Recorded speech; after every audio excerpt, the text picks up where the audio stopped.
내가 범인인 줄 알았지? 그래, 내가 범인이다. 그러니까 날 잡아가라고. 필승이를 차로 치워버린 진상구가 실제로는 충격적인 비밀을 숨기고 있다는 이야기를 해보려고 해요. 진상구가 숨기고 있는 비밀이 드러나면서 정말 충격적인 반전이 이어질 것으로 예상되는데요. 그 전에 오늘도 보러 와주셔서 감사합니다. 여러분들의 가정에 평안과 행복이 깃들기를 바라며 미녀와 순정남 리뷰 시작하겠습니다. 갑자기 고필승의 귀에 익숙하지 않은 엔진 소리가 들려왔습니다. 고개를 돌리자 저 멀리서 한 차가 엄청난 속도로 두 사람을 향해 돌진해오고 있었습니다. 고필승의 심장이 순간적으로 멈추는 듯한 느낌이 들었습니다. 차는 브레이크를 밟을 생각조차 하지 않고 그대로 돌진해왔습니다. 고필승은 상황을 파악할 새도 없이 본능적으로 공마리를 밀어내고 자신의 몸을 던졌습니다. 마리아, 피해. 고필승의 외침과 함께 공마리는 길가로 넘어졌습니다. 하지만 고필승은 피할 시간이 없었습니다. 차는 그대로 고필승의 몸을 강타했고 고필승은 공중으로 튕겨나가 도로 위에 처참하게 떨어졌습니다. 강렬한 충격이 온몸을 휘감았고 고필승의 시야가 점점 흐려져 갔습니다. 그 순간 고필승의 머릿속에는 공마리의 안전이 가장 먼저 떠올랐습니다. 차는 잠깐 멈추는 듯 하더니 이내 황급히 속도를 내어 도주했습니다. 공마리는 충격에 얼어붙은 채 그 자리에 주저앉아 고필승을 바라보았습니다. 공마리가 고필승을 향해 다가갔을 때 길 위에 고필승의 몸이 축 늘어져 있었습니다. 피가 도로 위로 흘러내리고 고필승은 미동조차 하지 않았습니다. 그 장면을 멀리서 지켜보고 있던 진상구는 경악하며 차를 세웠습니다. 공마리와 고필승이 걸어가던 모습을 눈여겨보던 진상구는 그저 우연히 지나가는 길이었습니다. 그러나 고필승이 공마리를 보호하려다 차에 치인 광경은 너무도 갑작스러웠고 진상구의 머릿속을 혼란스럽게 만들었습니다. 진상구는 당황한 마음을 진정시키려 애썼습니다. 이게 어떻게 된 일이야? 설마 고필승을 노리고 온 거야? 진상구는 상황을 이해하려 했지만 모든 것이 너무도 빠르게 벌어졌습니다. 차에 탄 괴한의 얼굴은 마스크로 가려져 있었고 그가 누구인지 도무지 알 수 없었습니다. 하지만 고필승을 노리고 있었다면 그 이유는 무엇일까? 진상구는 갑작스럽게 밀려오는 불안감에 머리를 쥐어뜯었습니다. 아니, 이게 다 어떻게 된 일이지? 고필승을 왜 공마리 때문에? 진상구는 자신의 불안을 떨쳐내기 위해 애쓰면서도 이 사건의 배후에 어떤 음모가 숨겨져 있을지 고민하기 시작했습니다. 고필승이 공마리를 지키기 위해 대신 차에 치였다는 사실이 점점 더 그를 괴롭혔습니다. 누군가 고필승이나 공마리를 노리고 있었다는 생각이 떠오르자 진상구는 자신도 그 위험에 휘말릴 수 있다는 두려움에 사로잡혔습니다. 하지만 지금 이 순간 진상구는 자신의 두려움보다는 고필승의 상태를 확인하는 것이 더 중요하다는 생각이 들었습니다. 진상구는 차를 타고 고필승과 공마리가 있는 곳으로 다가가고 싶었지만 그것이 오히려 의심을 살 수 있다는 생각에 주저했습니다. 자신이 이 사건과 관련이 없다는 것을 증명하기 위해서라도 진상구는 신중하게 행동해야 했습니다. 진상구는 차를 타고 그곳을 떠나면서도 마음이 무거웠습니다. 고필승이 어떻게 되었는지 그리고 그를 해치려 한 자가 누구인지 밝혀내지 않으면 안 될 것 같았습니다. 진상구는 집으로 돌아왔지만 마음은 여전히 불안했습니다. 낮에 목격한 고필승의 사고가 머릿속에서 떠나지 않았습니다. 고필승이 공마리를 보호하기 위해 대신 차에 치였다는 사실이 그의 가슴을 무겁게 만들었습니다. 도대체 누가 그런 일을 벌였을까? 그 의문은 진상구를 잠식하며 혼란에 빠뜨렸습니다. 그때 갑자기 홍혜교에게서 전화가 걸려왔습니다. 진상구는 당황한 얼굴로 전화를 받았습니다. 홍혜교, 무슨 일이야? 갑자기 전화에서 홍혜교의 목소리는 긴장으로 떨리고 있었습니다. 진상구, 큰일이야. 필승이가 차에 치였어. 지금 병원으로 실려가서 긴급 수술을 받고 있어. 진상구는 충격에 입을 다물지 못했습니다. 뭐라고? 필승이가 지금 그럼 설마 죽은 거야? 홍혜교는 잠시 침묵을 지키다가 떨리는 목소리로 대답했습니다. 아니, 목숨은 건졌어. 하지만 의식이 없는 상태래. 상황이 좋지 않아. 진상구는 가슴이 철렁 내려앉았습니다. 고필승이 목숨을 건졌다는 소식에 안도했지만 의식이 없다는 말에 다시 불안감이 밀려왔습니다. 진상구는 애써 차분하게 홍혜교에게 물었습니다. 필승이가 지금 어디 병원에 있어? 내가 가야 할 것 같아. 홍혜교는 병원의 위치를 알려주면서도 진상구의 목소리에서 느껴지는 불안을 감지했습니다. 진상구, 너도 조심해야 해. 이 사건이 단순한 사고가 아닐 수도 있어. 누군가가 고필승을 노린 것일 수도 있잖아. 진상구는 홍혜교의 말을 들으며 머릿속이 더욱 복잡해졌습니다. 알겠어. 내가 가서 상황을 확인해 볼게. 아무래도 심상치 않은 느낌이 들어. 대체 누가 필승이를 노렸을까? 고필승이 병원으로 실려간 그 순간부터 모든 것이 혼란스러웠습니다. 도대체 누가 어떤 이유로 고필승을 노렸을까? 그리고 이 사건에 자신이 끼어들어야 하는 이유는 무엇일까? 진상구는 생각에 잠기다 문득 자신의 차에 설치된 블랙박스가 떠올랐습니다. 차가 지나가는 순간을 촬영했을지도 모른다는 생각이 들었습니다. 진상구는 서둘러 차로 내려갔습니다. 마음이 급해지면서 손이 떨렸지만 침착하게 블랙박스 영상을 꺼냈습니다. 파일을 열어 사고가 발생했던 시간대를 찾아보니 도로 위를 질주하는 차가 그대로 찍혀 있었습니다. 고필승을 치고 도망갔던 그 차가 선명하게 화면에 담겨 있었습니다. 진상구는 심장이 빠르게 뛰는 것을 느꼈습니다.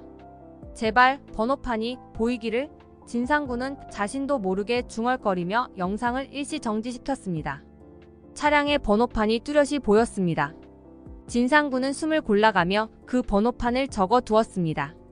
그러나 번호를 확인하는 순간 진상구의 마음속에 또 다른 걱정이 밀려왔습니다. 이걸 경찰에 넘기면 내가 이 사건에 깊이 휘말릴지도 몰라. 진상구는 경찰에 신고할 생각을 잠시 접어두었습니다. 범인이 누군지도 모르는 상태에서 섣불리 행동했다가는 자신에게도 위험이 미칠 수 있다는 생각이 들었습니다. 게다가 고필승이 깨어나지 않은 지금 모든 책임이 자신에게 돌아올지도 모른다는 두려움이 진상구의 판단을 흐리게 만들었습니다. 진상구는 고민 끝에 직접 CCTV를 확인해 보기로 결심했습니다. 자신이 고필승을 치고 간 범인을 잡아내기 전까지는 누구에게도 이 사실을 알리지 않겠다고 다짐했습니다. 범인의 차가 어디로 이동했는지 추적하는 것이 첫 번째 목표였습니다. 경찰에 신고할 수 없는 상황에서 진상구는 자신이 할 수 있는 최선을 다해야 한다고 생각했습니다. 진상구는 사고가 난 도로 근처의 CCTV를 찾아보려고 했습니다. 차량이 도주한 방향을 기억하며 그 길에 설치된 카메라들을 파악해야 했습니다. 진상구는 주변의 가게와 건물들을 떠올리며 어디에 CCTV가 설치되어 있을지 추리했습니다. 여기 분명히 이 근처에 CCTV가 있을 거야. 도망친 차가 지나갔을 가능성이 높아. 진상구는 자신을 다잡으며 현장으로 다시 향했습니다. 그 길을 따라가며 도망친 차가 찍혔을 만한 CCTV 위치를 하나하나 체크해 나갔습니다. 드디어 몇 군데 CCTV가 설치된 건물들을 찾아냈습니다. 하지만 그 영상을 확보하기 위해선 협조가 필요했습니다. 진상구는 평소 알고 지내던 가게 주인들에게 부탁을 하며 사고가 난 시간대의 영상을 확보하려 했습니다. 다행히 몇몇 가게 주인들은 진상구의 요청을 받아들였고 CCTV 영상을 제공해 주었습니다. 진상구는 건물 앞에서 노트북을 꺼내 들고 확보한 영상을 천천히 돌려보기 시작했습니다. 사고 현장을 지나가는 차들을 일일이 확인하며 범인의 차를 찾아냈습니다. 그리고 마침내 도망친 차가 지나가는 모습이 또다시 화면에 잡혔습니다. 진상구는 이 영상을 보며 범인의 차가 어느 방향으로 도주했는지를 정확히 확인할 수 있었습니다. 이 방향으로 도망쳤군. 그렇다면 진상구는 영상을 이어서 돌려보며 범인의 차가 계속해서 도망치는 경로를 추적했습니다. 도망간 방향을 따라가다 보니 차가 어느 골목으로 사라지는 장면이 잡혔습니다.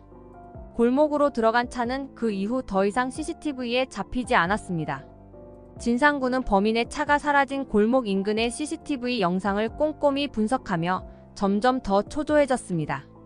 고필승을 치고 도망간 차가 골목으로 사라진 후 잠시 뒤 그곳에서 한 대의 고급 승용차가 천천히 빠져나오는 것이 포착되었습니다. 진상구는 그 장면을 보자마자 심장이 쿵 내려앉는 것을 느꼈습니다.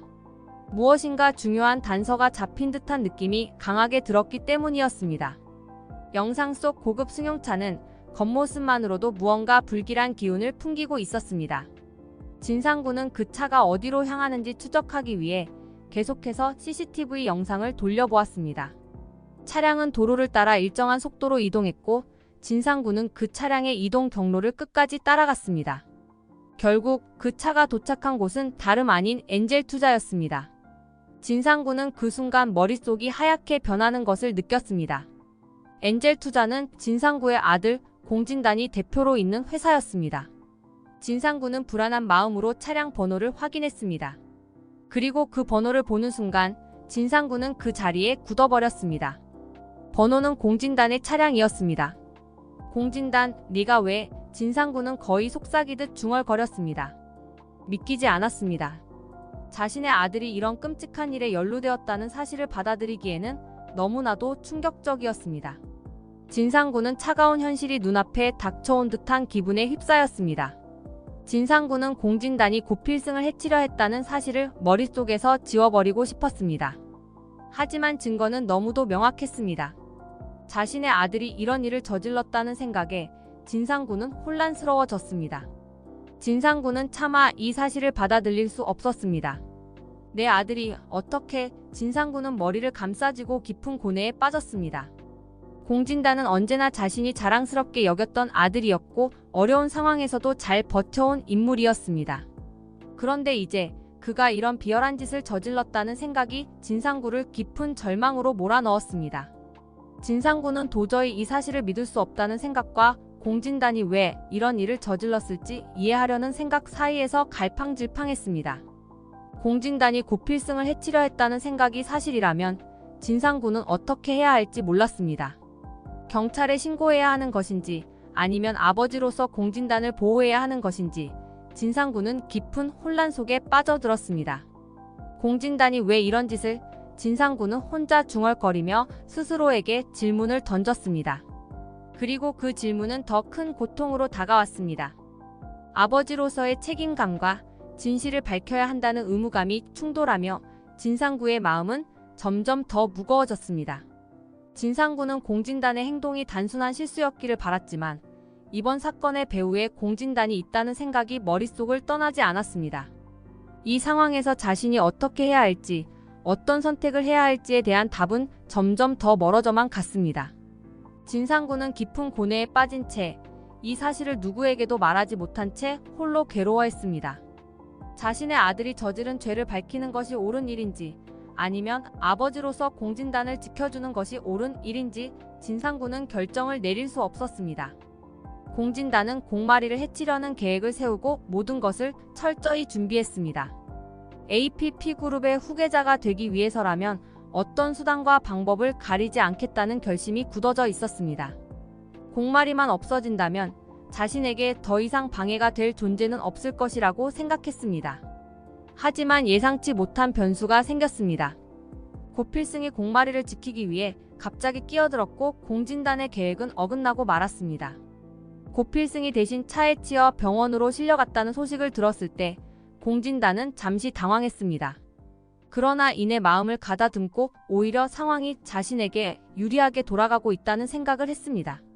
고필승이 없다면 APP그룹의 후계자는 자연스럽게 자신이 될 것입니다. 공진단은 그 생각에 미소를 지으며 마음속으로 안도했습니다. 하지만 그 순간 공진단의 사무실 문이 거칠게 열렸습니다. 진상구가 공진단을 찾아온 것입니다. 진상구는 불안과 분노가 뒤섞인 표정을 지으며 공진단 앞에 섰습니다. 공진단은 처음엔 누가 들어왔는지 알아차리지 못하고 무심하게 진상구를 쳐다보았습니다. 뭐야? 당신이 여긴 왜 왔어? 공진단은 진상구를 잡상인이나 불청객처럼 대하며 무례하게 대했습니다. 공진단에게 진상구는 그저 낯선 사람에 불과했습니다. 진상구는 잠시 침묵을 지켰습니다. 자신의 아들이 이렇게 자신을 알아보지 못하고 경멸 어린 눈빛으로 바라보고 있다는 사실이 진상구의 가슴을 아프게 했습니다. 하지만 지금은 그런 감정을 표출할 때가 아니었습니다. 진상구는 천천히 주머니에서 사진 한 장을 꺼냈습니다. CCTV에서 캡처한 이미지였습니다. 그 사진을 공진단 앞에 내밀며 진상구는 무겁게 입을 열었습니다. 공진단, 이게 뭔지 알겠지? 진상구의 목소리에는 깊은 슬픔과 분노가 섞여 있었습니다. 공진단은 사진을 보고 순간적으로 얼굴이 굳어졌습니다. 그 사진 속에는 공진단의 차량이 골목에서 나오는 모습이 선명하게 찍혀 있었습니다. 공진단은 머릿속이 하얗게 변하며 그 상황을 어떻게 대응해야 할지 순간적으로 판단해야 했습니다. 이게 대체 뭐야? 누가 이런 사진을 왜 나한테 보여주는 거지? 공진단은 겉으로는 침착한 척했지만 목소리에는 긴장이 서려 있었습니다. 진상구는 그 모습을 보고 더욱 분노가 치밀어 올랐습니다. 공진단의 무책임한 태도와 거짓말이 진상구의 마음을 더 무겁게 했습니다. 공진단, 내가 한 짓이야. 고필승을 해치려 했지. 왜 그랬어? 대체 무슨 이유로 이런 일을 벌인 거냐? 공진단은 진상구의 단도직입적인 질문에 잠시 말을 잃었습니다. 고필승을 해치려던 계획이 진상구에게 들킨 것이라면 이 상황을 어떻게 수습해야 할지 막막해졌습니다. 하지만 공진단은 자신이 가진 권력과 지위를 이용해 이 상황을 돌파할 수 있을 것이라는 자신감이 있었습니다. 고필승이요? 제가 왜 고필승을 해치려 하겠어요? 그런 말도 안 되는 소리를 왜 저한테 하는 건데요? 공진단은 자신의 목소리를 가다듬으며 억지로 웃어 보였습니다. 하지만 진상구는 그 미소를 보며 더욱 경멸감을 느꼈습니다. 이게 내가 할 말이냐, 공진단? 진상구는 참을 수 없는 분노로 목소리를 높였습니다. 난 널 위해서라면 뭐든지 할 준비가 되어 있었다. 하지만 이런 짓을 저지르는 걸 보고만 있을 순 없어. 대체 왜 이런 일을 벌인 거냐? 말해봐. 공진단은 잠시 진상구의 눈빛을 피하려 했지만 진상구의 강렬한 시선에서 벗어날 수 없었습니다. 공진단은 내심 불안했지만 이 상황을 돌파할 방법을 찾으려 했습니다. 공진단은 진상구가 자신에게 어떤 이유로 이렇게 강하게 나오는지 이해할 수 없었습니다. 내가 고필승 그 자식을 해치려고 했다는 증거가 있어요. 그 사진 한 장으로 뭘 증명할 수 있겠어? 그냥 우연히 그곳을 지나가다 찍힌 사진일 뿐이라고요. 당장 썩 꺼지지 못해요. 결국 진상구는 자신이 아버지라는 사실을 공진단에게 밝히지 못한 채 돌아섰습니다. 공진단에게 이 모든 사실을 밝히는 것이 지금 당장은 불가능하다는 것을 깨달았습니다. 진상구는 무겁고 슬픈 마음을 안고 사무실을 떠났습니다. 공진단의 모습을 뒤로하고 돌아서는 순간 진상구의 마음속에는 깊은 후회와 미안함이 가득했습니다. 자신이 이 상황에서 어떤 선택을 해야 하는지, 그리고 공진단을 어떻게 지켜야 할지에 대한 답은 여전히 찾을 수 없었습니다. 진상구는 사무실을 떠난 후에도 마음이 편치 않았습니다. 공진단이 저지른 죄를 생각할수록 아버지로서 그를 지켜야 한다는 생각이 강하게 들었습니다. 비록 공진단이 자신을 알아보지 못했고 진상구의 말을 믿지 않았지만 진상구는 아버지로서 공진단을 보호하기 위해 모든 것을 감수하기로 결심했습니다. 결국 진상구는 경찰서로 향했습니다. 고필승을 차로 친 사람이 자신이라고 자수하기 위해서였습니다. 경찰서로 걸어가는 동안 진상구의 마음은 무겁게 짓눌렸습니다. 하지만 그는 아들의 인생을 망치고 싶지 않았습니다. 공진단이 체포되면 모든 것이 끝장날 것이라는 생각이 진상구를 괴롭혔습니다. 경찰서에 도착한 진상구는 차분하게 자진 출두 의사를 밝혔습니다. 고필승을 차로 친 사람은 접니다. 제가 그를 해치려고 했습니다. 진상구의 목소리에는 결연한 의지가 담겨 있었습니다. 그는 경찰이 자신의 말을 믿고 공진단 대신 자신을 체포해주길 바랐습니다. 그러나 경찰은 진상구의 자백에 의심의 눈길을 보냈습니다. 경찰은 이미 사건 현장과 관련된 조사를 진행해 놓은 상태였고 진상구가 현장에 있었다는 사실도 알고 있었습니다. 하지만 진상구는 그저 목격자일 뿐 진범이 아니라는 결론을 내리고 있었습니다. 진상구의 자백을 듣고도 경찰은 미심쩍어하며 진상구를 계속해서 추궁했습니다. 진상구 씨, 정말 당신이 고필승을 친 사람입니까? 경찰은 진상구의 눈을 뚫어지게 바라보며 질문했습니다. 우리는 이미 당신이 그 자리에 있었다는 것을 알고 있습니다. 하지만 당신이 범인은 아니라고 조사 결과가 말해주고 있습니다. 왜 이런 자백을 하시는 겁니까? 진상구는 잠시 말을 잃었습니다. 경찰의 철저한 조사에 자신이 진실을 감출 수 없다는 사실을 깨달았습니다. 제가, 제 아들이 공진단이가 잘못된 선택을 했습니다. 하지만 그 아이를 지키고 싶습니다. 그래서 제가 대신 죄를 뒤집어 쓰려 했습니다. 진상구의 목소리는 떨리고 있었고 그는 더 이상 눈물을 참을 수 없었습니다. 경찰은 진상구의 말을 듣고 깊은 한숨을 내쉬었습니다. 진상구 씨, 당신이 아버지로서 공진단 씨를 지키려는 마음은 이해합니다. 하지만 진실을 감출 수는 없습니다. 우리가 조사한 바에 따르면 공진단 씨가 고필승을 해치려 한 것이 명백합니다. 당신이 대신 이 죄를 뒤집어쓰려 해도 공진단 씨의 죄가 사라지진 않습니다. 진상구는 더 이상 어떤 말도 할 수 없었습니다. 경찰의 말이 맞았습니다. 자신이 아무리 공진단을 대신해서 죄를 뒤집어쓰려고 해도 진실은 변하지 않을 것이었습니다. 경찰은 이미 모든 증거를 확보한 상태였고 공진단이 고필승을 해치려 했다는 사실이 명백히 밝혀지고 있었습니다. 결국 경찰은 공진단을 체포하기로 결정했습니다. 진상구는 그 소식을 듣고 가슴이 무너지는 듯한 고통을 느꼈습니다. 자신이 공진단을 지키려 했지만 결국 아무 소용도 없다는 사실에 깊은 절망감이 밀려왔습니다. 아들이 범죄자로 체포되는 모습을 상상할 때마다 진상구의 마음은 찢어지는 듯 아팠습니다. 결국 모든 진실은 밝혀지고 공진단은 자기가 저지른 죄에 대한 죗값을 톡톡히 치르게 될 것 같습니다. 이번 영상 재미있으셨으면 구독과 좋아요 부탁드립니다. 구독은 저에게 큰 응원이 됩니다. 오늘도 시청해주셔서 감사합니다.